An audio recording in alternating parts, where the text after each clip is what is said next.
Bueno, buenas tardes a todos. Es el día 24 de marzo. Es el programa número 380 de la agencia de noticias Caliyuga. Y nos encontramos habitualmente, de acuerdo a esta modalidad implementada por la pandemia, con el amigo Garazalde en Skype y quien les habla, Marcos Vío.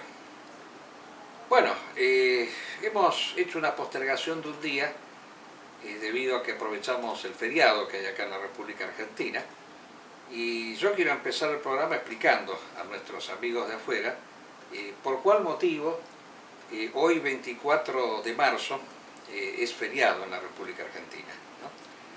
El motivo es porque se conmemora, y esto es lo que llama la atención, ¿no? Las personas que han decretado este feriado están conmemorando un hecho que condenan. Eso es lo que llama la atención, porque el hecho al cual hacemos referencia sucedió exactamente hace 45 años, cuando un famoso golpe militar, el 24 de marzo de 1976, destituyó el gobierno, vamos a poner entre comillas, constitucional que existía en ese entonces, de la viuda de Perón, Isabel Martínez de Perón, que era una persona, vamos a decirlo con claridad, que no tenía la más mínima capacidad ni idoneidad como para ser presidenta de la República, y que había sido puesta en ese cargo por su esposo simplemente para evitar un conflicto interno dentro de ese movimiento absurdo y nefasto que ha destruido prácticamente a la Argentina. Pero yo quiero insistir en este detalle. Mi posición no es una posición antiperonista, sino no peronista, porque para mí es tan negativo el peronismo como el antiperonismo. Las dos cosas son negativas porque son dos fenómenos que se retroalimentan. El peronismo ha sido generado por el antiperonismo. El peronismo es el producto de la nefasta Constitución de 1853, que ha instaurado el liberalismo y la democracia. Y por lo tanto, la democracia trae como consecuencia el populismo, la demagogia. La demagogia que ha tenido en nuestro país distintas expresiones: primero el irigoyenismo con el Partido Radical, y después el peronismo, a lo cual se han agregado una serie de detalles escabrosos, como ser la terrible violencia que vivió el país en la década pasada y que de alguna manera justificó la existencia de este golpe de Estado, porque la República Argentina en ese entonces vivía una etapa inaudita de violencia, de guerra civil. Yo en ese entonces tengo memoria histórica de lo que sucedía. Morían aproximadamente 5 ciudadanos argentinos por día por motivos de violencia, porque Perón, para volver al país, desencadenó la guerrilla comunista. Permitió que la guerrilla comunista pudiera ingresar a su movimiento, y por lo tanto le dio pie y cabida para que se convirtiera en un fenómeno importante. Si el comunismo no hubiera tenido el respaldo del peronismo, no hubiera sido nunca un fenómeno de peso, de importancia. Prácticamente la situación era un caos en la República Argentina, y eso justificó el golpe de Estado. Pero, y hoy aclaro, se ha sabido que, bueno, algo que todos sospechábamos, que Estados Unidos estuvo de alguna manera detrás del golpe, porque en ese entonces Estados Unidos estaba en una guerra abierta en contra del comunismo ruso y chino, ¿no? Y por lo tanto el peronismo, que había hecho ingresar a los marxistas a su movimiento y que representaba un peligro serio para la estabilidad de Occidente, era conveniente sacarlo del medio a través de un gobierno que llevara adelante una guerra antisubversiva en serio, pero con ciertas consecuencias que fueron en última instancia contraproducentes, porque se apeló a ese fenómeno famoso de la guerra sucia, de hacer desaparecer a las personas que se secuestraban, debido al hecho, hay que explicarlo también, ¿no? Porque todo tiene sus razones de ser. Y la guerrilla había existido ya de hace tiempo en la Argentina, motorizada por el peronismo. Pero lo que pasaba era que cada vez que un gobierno militar lograba dar con los guerrilleros y los ponía presos, después venía el gobierno civil y los liberaba. Y estas personas liberadas después tomaban represalias y eliminaban a las personas, a los ex militares o a los militares en retiro que los habían apresado. Y eso fue lo que sucedió, por ejemplo, en nuestro país en el año 1973, cuando el peronismo vuelve al poder. Una de las primeras medidas fue liberar a los guerrilleros que estaban presos, de todos los bandos. Y bueno, esta segunda vez, estamos hablando del 76, no se quiso volver a la situación anterior. Entonces, ¿cuál era la medida a adoptar? Y la medida a adoptar era la justicia militar y el ajusticiamiento de los guerrilleros que hubiesen cometido actos de violencia, como sucede en toda guerra civil. Es una cosa normal eso. En una guerra civil donde hay grupos sediciosos que cometen acciones de violencia, la justicia actúa la justicia militar y procede a fusilar. Pero en ese entonces ya estaba presente esa famosa ideología de los derechos humanos y bueno, sucedía que, esto lo dijo bien el general Videla, porque hay personas que lo han criticado a Videla por haber cometido estos actos de ajusticiamiento clandestinos, pero no tienen en cuenta de manera alguna la situación que vivía el mundo en ese entonces. Estaba vigente la ideología de los derechos humanos. Y el general Videla comentó bien, dice: si hubiéramos aplicado la justicia militar por una vía legal y normal, hubiéramos suscitado en el mundo una serie de rechazos y complicaciones, tales como, por ejemplo, que citaba el caso de Franco. Franco en esa época pudo nada más que llegar a fusilar a una persona, pero fue una reacción multitudinaria a nivel mundial, por lo cual, bueno, prácticamente resultaba imposible aplicar la justicia militar en contra de los guerrilleros. Parece ser que el mismo señor Kissinger le aconsejó a los militares aplicar la guerra sucia, eliminar a los guerrilleros de esa manera, porque se suponía que después estos no iban una vez que estaban muertos, no iban a poder protestar más. Bueno, se les dio un arma tremenda a la subversión, por lo cual, ¿qué es lo que ha obtenido el régimen liberal democrático después de la llegada de este famoso proceso militar? De que obviamente, a raíz de todas estas desapariciones ilegales y de estos asesinatos, el golpe militar en la Argentina, la revolución militar, y la misma casta militar quedara en una situación de desprestigio tan grande que prácticamente sea imposible hoy estar pensando en una revolución militar. Esta ha sido la gran ventaja que sacaron, y aparte que han agrandado las cifras. De ninguna manera fueron 30.000 desaparecidos. Yo creo que lo comenté aquí, casos personales que yo he vivido, de este amigo Gorrini, que fue compañero nuestro en la facultad, que prácticamente era de nuestra ideología, que desapareció de repente por una cuestión familiar. A mí me consta que tenía una gran depresión y nunca más se supo de él, y bueno, apareció después en la lista de los desaparecidos. Muchos casos ha habido así, de personas que no tenían nada que ver y que después aparecieron en la lista de desaparecidos. Y la obra Nunca Más, el estudio que se hace en este famoso texto Nunca Más, que se edita por primera vez en Argentina a raíz de la investigación que se hace de los hechos, demuestra que en realidad murieron 8.900, y dentro de esos 8.900 hay muchos que después reaparecieron con vida. Bueno, en lo concreto, yo quiero decir lo siguiente.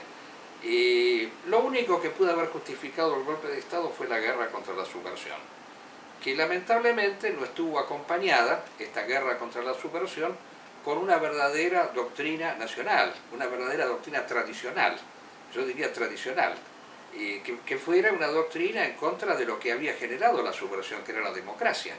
Acá lo que había que combatir era la democracia. Había que crear un sistema distinto a la democracia. En cambio, el proceso militar lo que se propuso es sanear la democracia. Y sanear la democracia es como sanear un cadáver. La democracia es un régimen cadavérico, tal como vemos hoy en día. No pueden, en ningún lugar del mundo puede funcionar bien la democracia. Lo estamos viendo con la pandemia, el caos que se está produciendo, porque ni siquiera son capaces de poder sobrellevar dignamente, con medidas idóneas a nivel universal, esta pandemia que, como hemos visto, se puede combatir con vacunas. Pero la guerra de vacunas que hay actualmente, debido a un sistema totalmente caótico como es la democracia, hace que sea imposible implementarlo normalmente. Y bueno, pero sin querer evadirnos, y cediéndote un poco a ti la palabra porque estoy hablando yo todo el tiempo, yo creo que si tenemos que juzgarlo desde el punto de vista del resultado final, ha sido un fracaso el proceso militar, ha sido un hecho calamitoso para el país. Y como todas las revoluciones militares, porque yo pienso que las revoluciones militares que ha habido en el país desde el año 1930 hasta 1976 fracasaron por haber sido incapaces de sostener una doctrina alternativa a la democracia, que es en última instancia lo que suscitó estas revoluciones, porque estas revoluciones vinieron por el fracaso de la democracia. Entonces, si la democracia fracasa tanto, hay que encontrar un sustituto al sistema. Y eso es lo que no se ha sabido hacer, lamentablemente, ¿no? Bueno, ahora si quieres te cedo la palabra, si quieres decir algo al respecto. Bueno, saludos a todos. Para mí, yo soy obviamente de otra generación, ¿no? Yo tenía muy poca edad en el año 76 y en general en todo ese periodo del proceso militar.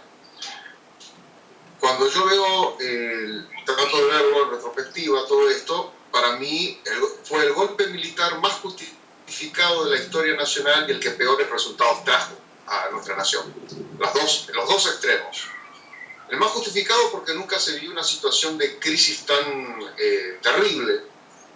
Quizás un poco en el tema del peronismo, pero fue las mismas Fuerzas Armadas los que generaron el conflicto dentro del peronismo y las acciones del Perón en el 55. Pero en el 76 teníamos una guerra civil dentro de lo que era el movimiento justicialista. Y otras facciones que estaban por fuera, de alguna manera se alimentaban del conflicto, como fue el tema del ERP y otros grupos. Pero en el 76 toda la sociedad estaba reclamando que los militares vengan. Y la gente se olvida, son principalmente los medios de comunicación, que ahora se desgarran la vestidura, pero en su momento aplaudieron el golpe.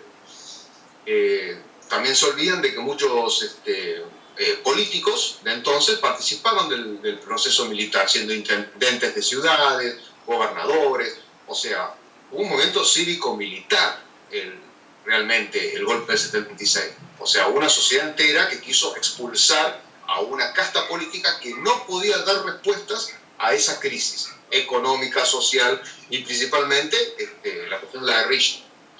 Fue el que peor resultados trajo porque las Fuerzas Armadas, por lo menos creo yo desde Onganía, han traído una guerra ideológica al país y desde el punto de vista económico. O sea, ese desembarco de los Chicago Boys, del liberalismo, de la privatización de empresas, de cambiar el país completamente. O sea, por un lado venían con esta doctrina de seguridad nacional, la lucha contra el comunismo, pero por el otro lado traían un sistema económico que realmente destruyó el país.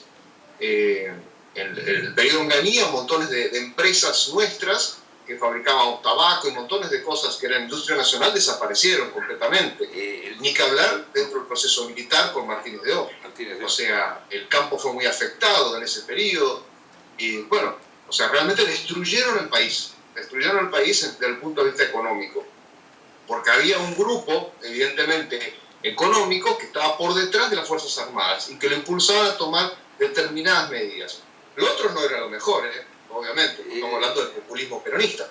La política económica del proceso militar fue el mismo liberalismo que se aplicó después con Menem y con todos los gobiernos que hubo. Exacto. Porque consistió en aplicar como decía muy bien nuestro maestro en economía Walter Beberanza Allende, aplicar la teoría monetarista de Milton Friedman, que consistía en escasez monetaria, altas tasas de interés, fomentar la especulación.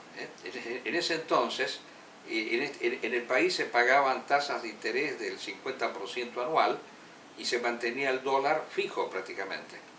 Así que acá hubo una gran cantidad de capitales golondrinas que vinieron con dólares, los cambiaron en pesos, los pusieron a tasas de interés y al cabo de 3 años volvieron a su país originario con el doble o triple de lo que habían puesto. Y ahí se explica la gran deuda externa que generaron. Pero eso es lo que quiero agregar ya para finalizar el tema. Yo para que mencionar el tema Malvinas también. Ah, perfecto, bueno, sí. Entonces, digo lo mío, después te cedo lo de Malvinas. Que es falso que haya sido un régimen contrario a la izquierda. Eso es otro detalle importante que hay que tener en cuenta, porque a mí me consta, por haber, en ese entonces yo era docente universitario, yo fui perseguido en la universidad, yo fui obligado prácticamente a renunciar a mi cargo, y me consta la presencia de izquierdistas que no eran violentos y que ocuparon cargos en la universidad en ese entonces, impulsados por el proceso militar. Y no olvidemos que el Partido Comunista Argentino calificaba al general Videla como un militar progresista. Y eso también explica por qué el general Videla, que era tan anticomunista, en la famosa guerra que el movimiento Mujahidín llevó a cabo en Afganistán en contra del comunismo ruso que invadía el país, ante el boicot internacional decretado por el presidente Carter, fue el único país que le vendió trigo a la Unión Soviética, ¿no? Es una cosa curiosa, muy anticomunista, pero sin embargo ayudaba al comunismo. Lo que no se dice habitualmente, que el marxismo estaba dividido en 3 bandos en ese entonces. Estaban los rusos, estaban los chinos y estaban los cubanos. Los chinos apoyaron al gobierno de Isabel Perón a través del Partido Comunista Revolucionario, que en ese entonces tenía como dirigente a esta escritora que aparece tanto mediáticamente, Beatriz Arlo, era dirigente del Partido Comunista Revolucionario, apoyaban al gobierno de Isabel, pero razones tácticas, porque respondían a los intereses chinos. Y cuando ellos califican, es interesante, califican al golpe de Videla, lo califican como un golpe prorruso. Eso es lo gracioso, ¿no? Y el castrismo, que tenía en ese entonces la verdadera influencia en la guerrilla, porque el ERP respondía a Cuba y Montoneros estaba también en inteligencia con Cuba, consideraron bien la llegada de los militares porque tenían una teoría por la cual al llegar a un régimen militar y generar represión en el pueblo iban a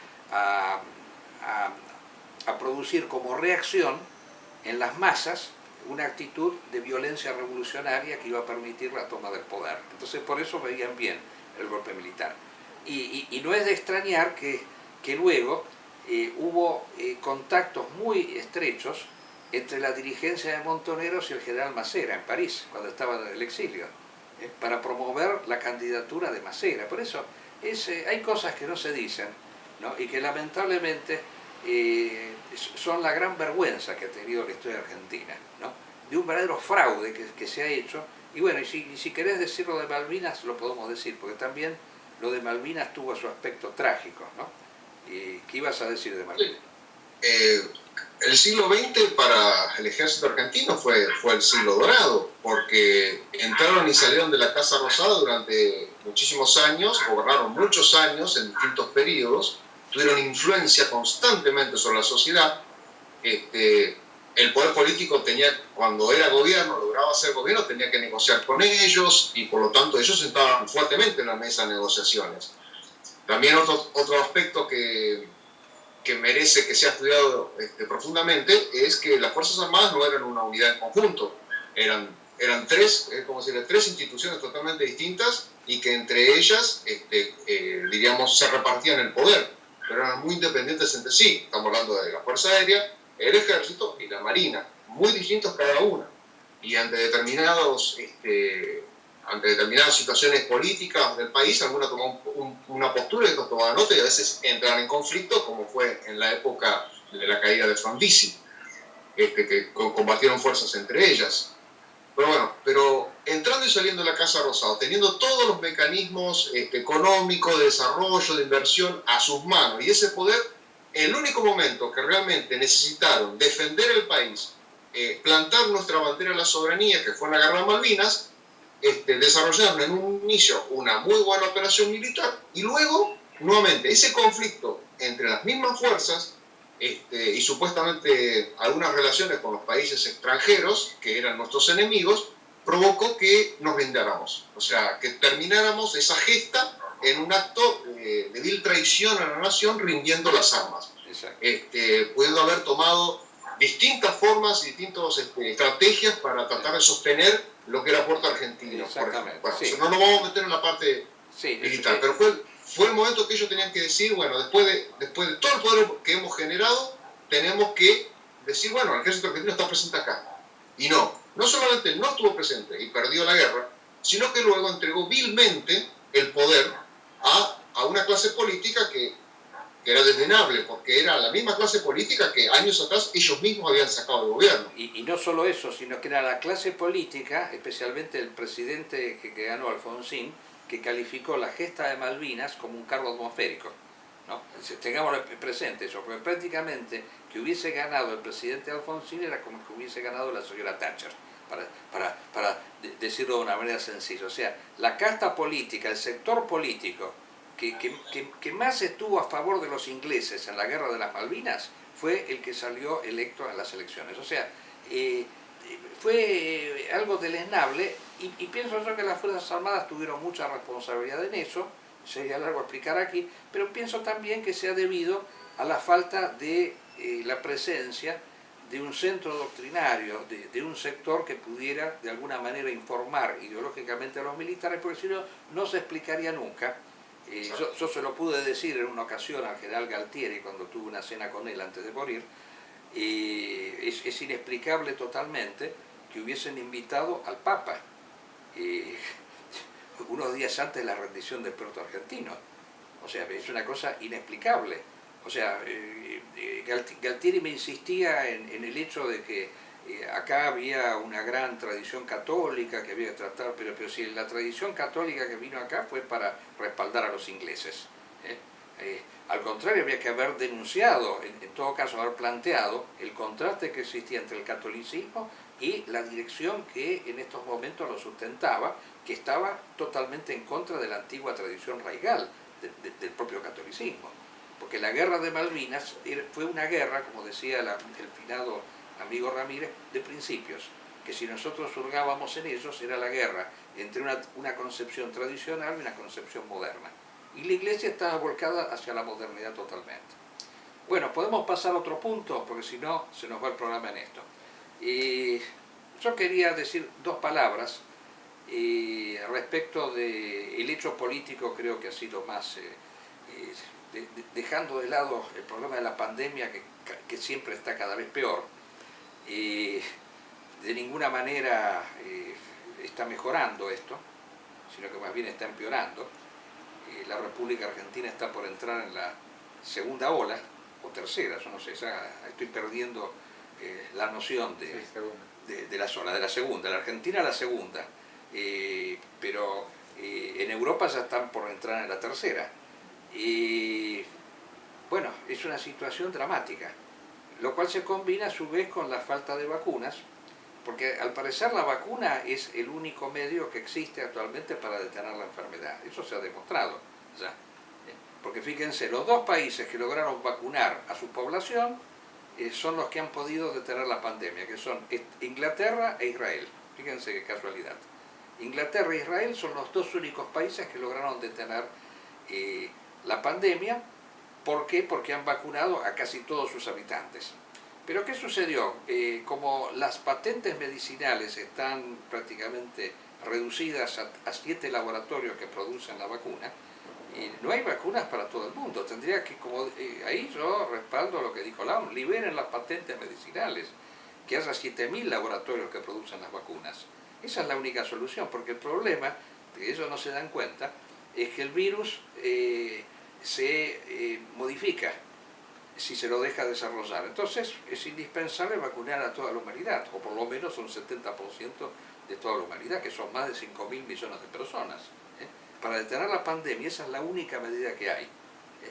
Dense cuenta, porque de lo contrario van a surgir cepas. Hoy acaba de aparecer la cepa hindú, última noticia, primicia. está la inglesa, está la brasileña, está la sudafricana, la ugandesa, ahora la hindú. Y parece ser que es peor que las anteriores. Va a aparecer una cepa que va a poder superar las vacunas que ya existen. Entonces, detengamos el desarrollo de la enfermedad para que esto pueda prosperar. Bueno, pero yo quería, para no estar hablando siempre de la pandemia, mencionar un hecho político que para mí ha sido esencial, desde todo punto de vista, que ha sido la declaración del señor Biden, calificando al premier ruso como un asesino. Bueno, esto es un hecho importantísimo, de gran trascendencia, porque está marcando algo que nosotros hemos insistido. Cuando nosotros decíamos que era conveniente ganar a Biden las elecciones, no lo decíamos porque nos gustara Biden, no lo decíamos porque nos gustaba el progresismo que hay detrás de Biden, sino lo decíamos porque nos gustaba que volviera la Guerra Fría entre Estados Unidos y Rusia, ya que la única manera de vencer a la modernidad, ya que esto es una guerra en contra del mundo moderno, es que los dos componentes de la modernidad contrasten entre sí. Esa es la única manera. Cosa que no estaba sucediendo con Trump, porque Trump no calificaba al señor Putin de asesino, sino que lo calificaba de gran estadista. De gran estadista. Putin era para Trump el modelo de estadista. Ahora, lo califica de asesino por algo que por otro lado es cierto. Putin es una persona que ha mandado a matar a sus principales opositores, y si no los mató, como el caso de Navalny, porque no lo pudo matar por toda la trascendencia que logró obtener Navalny en todo el mundo, lo ha enviado a un campo de concentración. Así que estamos en la misma. O sea, ¿cuál es el objetivo de Rusia? Es un objetivo imperialista. Rusia quiere volver a ser el imperio que era antes, que empezó con el zarismo en su degeneración moderna, continuó con el comunismo ruso y ahora se perpetúa con el señor Putin. Y fíjense ustedes que esto ha generado otro hecho importante, que resurja la OTAN, pero la OTAN no pensada para combatir a los talibanes, invadir Afganistán y hacer estas acciones de higiene política que suelen efectuar por todo el mundo, sino para hacer frente al comunismo, a Rusia. La OTAN fue pensada para eso, como para confrontar con el avance de Moscú. Moscú ha perdido, a raíz de la caída de la Unión Soviética, ha perdido más de 10 estados. Toda la Europa Oriental, todas las repúblicas bálticas, Ucrania, todo lo que pertenecía antes a la ex Unión Soviética, que era territorio europeo, lo quieren recuperar. Es simple, esto es clarísimo. Y eso es lo que explica, a su vez, que el señor Putin haya tomado sus represalias, como ser, por ejemplo, hackear el sistema de empleos que utiliza el gobierno español. Ha hackeado las cuentas del gobierno español, del sistema de empleos públicos. Eso es gravísimo, porque ahora se utiliza la guerra cibernética. Se puede producir un daño mayor hackeando cuentas que tienen que ver con la organización del sistema administrativo de un gobierno. Eso puede ser más dañino que tirar varias bombas. Y eso lo ha entendido perfectamente el señor Putin. Está utilizando esta guerra. O sea, todo esto se sabe, se dice, bueno, bienvenido sea ese hecho. Sí, ¿qué querías decir? No, vio que también salió hace poco un informe que lo publicó Infobae acerca de que Putin, es igual que le pasó al comunismo, de que ellos querían controlar todos los factores de poder de la ex Unión Soviética, y Putin cree lo mismo, pero ahora existe un mercado negro de comercio de información privada de las personas, que la venden los mismos servicios de inteligencia, claro. Policías, o sea, el mismo sistema, diríamos, el mismo sistema así férreo que creó Putin, no le funciona correctamente. O sea, hay personas que buscan sus negocios privados, lo cual muestra que hay una falencia muy grande en estos servicios de inteligencia. O sea, que no hay realmente un control y un digamos, un manejo digamos, piramidal del mismo. No, echamos por todos lados. Exacto. Y eso marca la misma decadencia que ya tenía implícita el comunismo. Exactamente.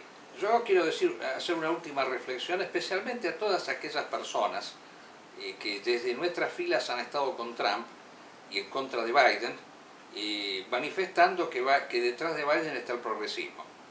Y se acuerdan, bueno, de todos estos movimientos protestatarios, hippies que hubo especialmente en la guerra de Vietnam, que fueron los que en última instancia determinaron la salida de Estados Unidos de la guerra. Recordemos todo este movimiento de Beckley y todo demás. Pero yo quiero llegar a esta reflexión. Nosotros tenemos un enfoque político de todo esto. Y el enfoque político consiste en sostener que el interés, el problema no es tanto, en este caso, cultural de los Estados Unidos, sino el tema del efecto que pueda traer acciones de este tipo en la guerra de civilizaciones. Por ejemplo, para nosotros, que haya habido estas protestas en una guerra entre Estados Unidos y el comunismo del Vietcong, desde ya que hubiéramos estado en contra de las protestas, hubiéramos querido que Estados Unidos siguiese combatiendo la política de Goldwater que mencionamos la vez pasada y aplastara al comunismo de Vietcong. Pero si esto sucediera en el caso de la guerra de civilizaciones en contra de los talibanes o en contra de un movimiento fundamentalista, bueno, si hay un movimiento hippie en los Estados Unidos que invita a salir de la guerra, yo lo respaldaría. ¿Se dan cuenta? En este caso sí, porque para nosotros lo principal es la guerra de civilizaciones. Estados Unidos sigue siendo nuestro enemigo, punto, y lo que queremos es que confronte con Rusia. Lo que ha ocurrido es una interna dentro de un bloque que estaba unificado antes del tema de la civilización. Exactamente. Bueno, son tantos los temas, ¿no?, para tratar, y no queremos que se nos escape el programa. Este programa de video solemos remitirnos a debates de ideas que hay en nuestro medio, especialmente porque queremos de alguna manera clarificar un poco los contenidos doctrinarios de la derecha, o sea, ¿qué es la derecha para nosotros? Quiénes son los exponentes propiamente de la derecha y por qué en nuestro país no existe, y en el mundo difícilmente es difícil encontrar una verdadera derecha. Y yo me quiero referir a un debate que tú me trajiste a colación,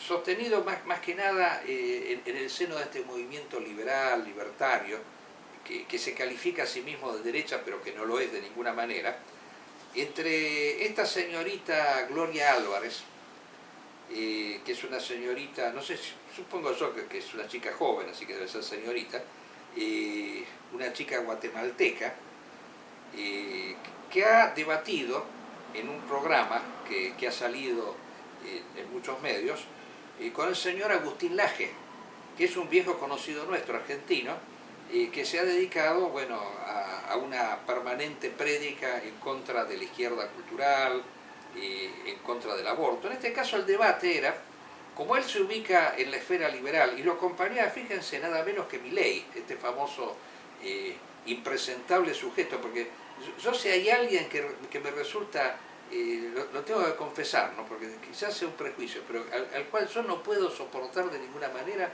es la figura de este sujeto, que habla con un desenfado absoluto, que da cátedras, pero las da generalmente frente a vedettes, a personas que entienden poco de economía, y que nos habla de la economía liberal como si en este país nunca se hubiera aplicado la economía liberal. O sea, el fracaso argentino ha sido justamente la economía liberal que hemos tenido, la esclavitud del dólar, o sea, la ausencia de un gobierno que hubiese combatido en serio la fijación que el argentino tiene por el dólar, que es lo mismo que si hubiera habido una colectividad que tiene una fijación por la cocaína.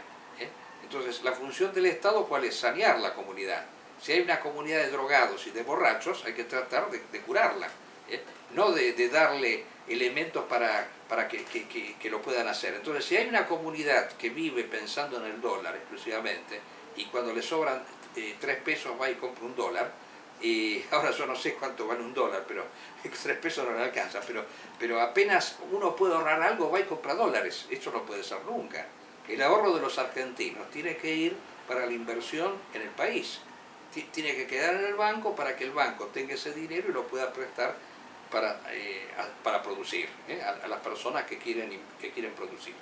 Bueno, la cuestión es que debatían con respecto al tema del aborto, y a mí me resulta gracioso ver liberales que estén en contra del aborto, porque si hay algo, en el fondo esta chica, esta señorita que era libertaria, porque ahora yo creo que acá hay que hacer una acotación, ¿no? Los liberales actuales son más extremistas que los liberales que había antes, porque son libertarios, y libertario es el nombre que tuvieron siempre los anarquistas. En última instancia, el anarquista que es un liberal extremo, porque el liberal que considera que el Estado no sirve, que el hombre está en condiciones de gobernarse a sí mismo, entonces no tiene que haber Estado. Lógicamente, como se dan cuenta que eso no puede ser, dice, bueno, que exista, pero lo menos posible. El libertario no, dice que tiene que ser ahora, porque ¿cuál es la idea libertaria? Que donde haya Estado hay un acrecentamiento ilimitado de poder. Era lo que los anarquistas le criticaban a Lenin o a Marx, cuando Marx decía, primero hagamos la dictadura del proletariado y después que venga el comunismo, que es la sociedad sin Estado. Los anarquistas, ¿qué le decía Bakunin? ¿Qué le decía Marx? No, el Estado, una vez que esté, va a crecer, no se va a autodestruir. Eso es lo que dicen los libertarios. Entonces los libertarios sostienen directamente hacer desaparecer el Estado. Milei dice que tiene que desaparecer el Banco Central, por ejemplo. No tiene que haber impuestos. Fíjense, ¿cómo compramos vacunas si no hay impuestos? Es una cosa ridícula eso, ¿no? Yo no sé todavía cómo pueden existir estas personas. Bueno, pero esta chica, que cuando se pone a hablar del aborto, yo creo que en el fondo, desde el punto de vista de los liberales, tiene razón. Porque el liberal que considera que el hombre tiene que ser, se le debe dejar librado totalmente a sí mismo en su libertad, en sus impulsos, en su realización del instinto del placer. Y como la ciencia psicológica de los últimos tiempos, a través de la revolución freudiana, ha determinado que la meta del hombre es el sexo, es la sexualidad, y que es lo que produce realmente los placeres en el hombre, o sea, el hombre lo que busca es la satisfacción de los placeres, y cuanto más sexualidad hay, más realización existencial hay en el hombre, y cuanto menos sexualidad hay, lo que hay es una represión por parte en el hombre, o sea, hay una fuga con respecto a ese inconsciente que lo rige. Bueno, el aborto es un medio anticonceptivo, como puede ser el DIU, el preservativo, y todos estos procedimientos que se han utilizado justamente para poder promover y llevar la sexualidad hasta las últimas consecuencias. Entonces, combatir la revolución sexual, que es justamente aquello en lo cual están los liberales. Los liberales lo que buscan es desarrollar hasta las últimas consecuencias de la revolución sexual. Combatirlo con el esquema de que el aborto significa la muerte de una persona, que es lo que decía este señor Laje, dice, no, porque si se aborta se está matando a un ser humano. Bueno, uno también podría decir, yo me acuerdo que en algún momento se decía, cuando se combatía la masturbación, imagínense cuando una persona se masturba, la cantidad de genios que no pueden reproducirse. Fíjense, el razonamiento de la pérdida de una vida se podría hacer también antes incluso de la misma concepción. Podría efectuarse también de esa manera. Yo creo que ese argumento no sirve si se plantea la perspectiva de la revolución sexual. Yo creo que tiene razón ella. Y ella le dice también, dice, vos estás en contra del sexo oral. Le dice eso en el programa. No sé si vos tenés presente esa parte. Donde ella le echa en cara a Laje estar en contra del sexo oral. Bueno, si vos estás en contra de la revolución sexual, no sos un liberal. Eso es lo que le está diciendo. Yo por lo menos lo vi así, el programa. A ver, ¿tú qué dices al respecto? Sí, yo lo que veo bien en ese debate es que, por un lado, Agustín Laje es, el otro día lo charlábamos nosotros, ¿no? Agustín Laje es una persona muy bien formada y muy bien preparada, que mi pregunta fundamental es qué hace en el movimiento libertario, porque justamente él defiende una ideología que es la que abre las puertas justamente a la destrucción de los valores cristianos. Está hablando del liberalismo, claro, masonería y toda su evolución que hoy le llaman libertario, ¿no? Gloria Álvarez le ponía sobre la mesa distintos pensadores, hasta el que él mismo citaba, diciendo que eran free choice, libre elección, o sea, cerca de lo que es si uno quiere o no quiere abortar. Claro.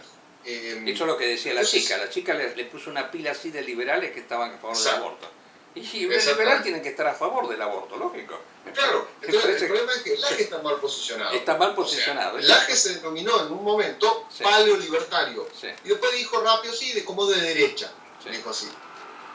Pero todos sus argumentos y todas sus explicaciones, sobre todo los debates sobre el aborto, son de carácter liberal. O sea, yo pago mis impuestos y por lo tanto no tengo por qué pagar las fantasías de los demás y qué sé yo. O sea, son argumentos de carácter liberal.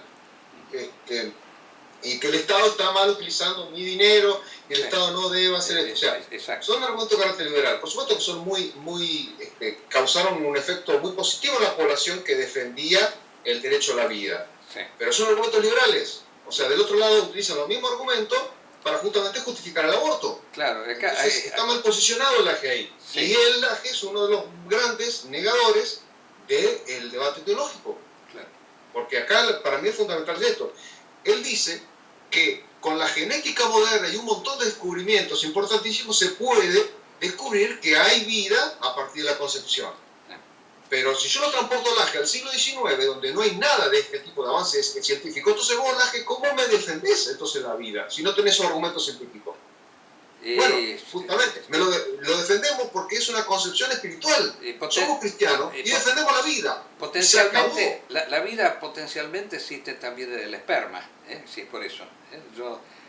A mí me parece un argumento totalmente tirado de los cabellos, ese de estar en contra del aborto por la defensa de la vida. Uno está en contra del aborto porque está en contra de la revolución sexual, porque está en contra de este despliegue sexopático en el cual ha caído la humanidad y considera que el hombre no es un ser que ha sido hecho para el sexo. El sexo tiene que estar pensado exclusivamente en función de la reproducción de la especie. El hombre tiene que volver a ser dueño de su sexo.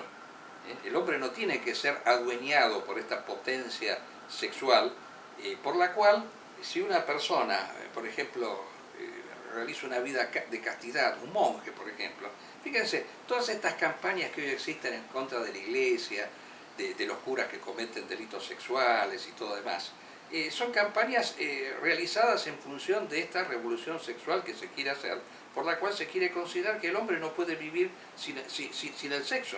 Es absolutamente imposible para el ser humano vivir sin el sexo. Entonces, fíjense, como se está martillando permanentemente con respecto a la sexualidad, se está incitando permanentemente a las personas a tener relaciones sexuales, se está desnudando a la mujer, mostrándola permanentemente, exhibiéndola constantemente para que el ser humano esté con la mente puesta permanentemente en eso. Entonces es lógico que también en la iglesia haya ciertas desviaciones y decadencias. Lo que nunca se dice es de aquellos monjes que realmente no caen en estas tentaciones, que son muchísimos. Muchísimos sacerdotes y monjes no caen en estas desviaciones, se mantienen castos, se mantienen puros. Bueno, eso no sale en el diario. En el diario salen únicamente los casos de las personas que han caído en estas tendencias. Entonces, la revolución sexual que hay actualmente es esa, crear la idea de que el hombre es un esclavo y es una potencia al servicio de una fuerza que lo domina, que es la sexualidad, a la cual no hay que ponerle límites. Entonces el aborto sería un límite, porque si el sexo está detenido como lo era antes, fíjense, antes, ¿cuál era la barrera que tenía la revolución sexual? La barrera que tenía era el hecho de que la mujer pudiera quedar embarazada. Si esto desaparece, también existía otra barrera que era la sífilis en una época, ¿no? Entonces el ser humano tenía barreras de contención. Bueno, ahora sacando el aborto ya no hay más barreras.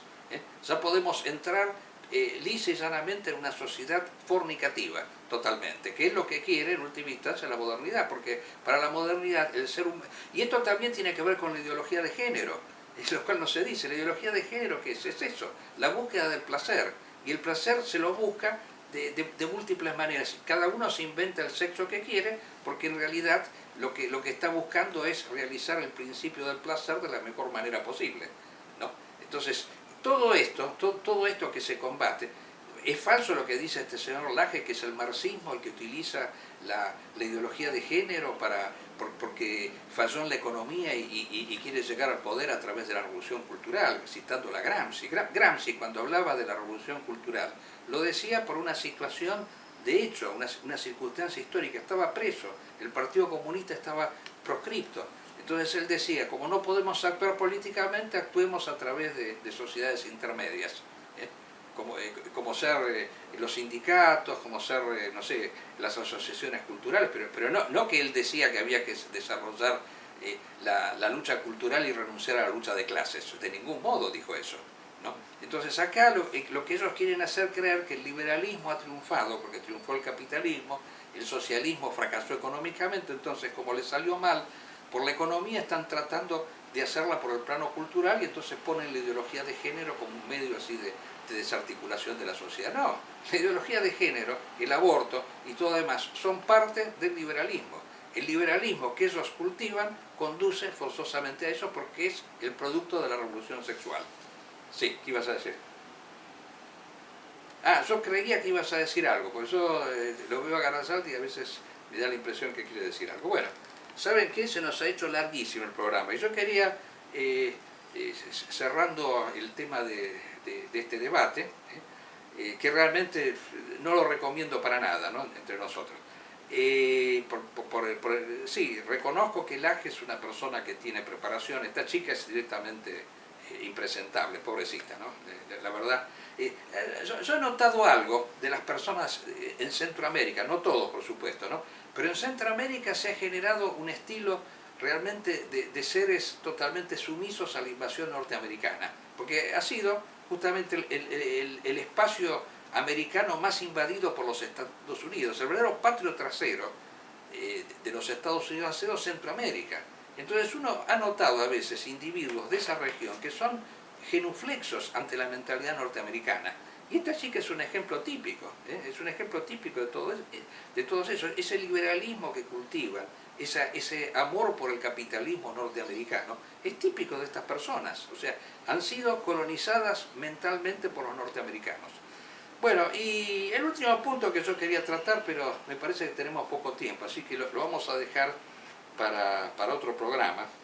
Me disculparán, porque nosotros hablamos la vez pasada del amigo Alcántara y de Gonzalo Rodríguez, por este libro que hizo Alcántara sobre Ébola y el fatalismo. Le efectuamos alguna crítica y lo invitamos a Alcántara a participar del programa, ¿no? Pero Alcántara ni siquiera me ha contestado, así que yo lo vuelvo a invitar, porque a mí me parecería interesante tener un debate con respecto al fatalismo en Ébola. Es una lástima que no quiera participar. Gonzalo, lo llamo por el nombre porque es un muchacho amigo, me mandó unos chats por Facebook en donde expone su punto de vista. Lamento que no quiera participar en un Zoom de un programa, así podemos intercambiar ideas, pero claro, no nos da el tiempo, ¿no?, para analizarlo ahora, así que yo pensaba pasarlo para otro programa.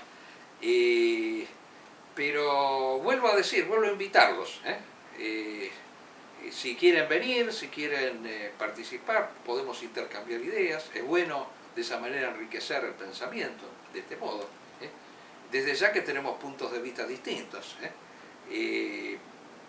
pero me parece interesante poder intercambiar ideas y tratar de ver qué es aquello en lo cual estamos de acuerdo y qué no. Bueno, así que, no sé, lo dejamos para otro programa, lo de Alcántara y Gonzalo. ¿Qué dices, Garanzalde? Sí, cómo no. Porque ya estamos casi finalizando el programa, así que se nos ha ido el tiempo con todos estos temas, así que es interesante lo que me mandó Gonzalo con respecto. Yo insisto en este detalle. A mí lo que me llama la atención es que Gonzalo, capaz que en otro chat me lo puede ampliar, se declara sin más católico, ¿no? Sostenedor de la doctrina de la gracia suficiente, que es una doctrina que se sostuvo en España en la época de los jesuitas, en la época en que los jesuitas tuvieron mucha influencia, y también los dominicos de Melchor Cano, por la cual se dice que en el hombre, Dios le ha dado al hombre, a través de su iglesia, los medios necesarios y oportunos como para salvarse, como para alcanzar la dimensión espiritual. Bueno, eso es una postura que hubo en España, católica, pero me llama la atención que él pueda estar de acuerdo con Alcántara, que niega una doctrina esencial del cristianismo, que es la doctrina de la creación desde la nada. Él dice que el mundo no fue creado por Dios. Él habla de una emanación. El emanacionismo no es una doctrina católica, es una doctrina pagana, o es una doctrina panteísta, no es una doctrina cristiana de ninguna manera. Entonces, ¿cómo pueden conciliar? A lo mejor él me lo puede explicar. ¿Cómo pueden conciliar un católico y un panteísta, como es el caso de Alcántara, porque él se declara panteísta? Porque si él dice que el mundo emana de Dios, el cosmos emana de Dios, el hombre emana de Dios, Dios no ha creado el cosmos, bueno, entonces eso es panteísmo. Entonces, ¿cómo puede existir esa conciliación entre un católico y un panteísta como Alcántara? Si me lo puede explicar en uno de esos chats, a lo mejor lo agregamos en el próximo programa que hagamos. Bueno, hemos llegado al final, y nos veremos el próximo programa, recordando siempre que el próximo es radial solamente. Este es radial y al mismo tiempo video. Pero el próximo video va a ser dentro de 2 semanas. Bueno, hasta el próximo programa, si Dios quiere.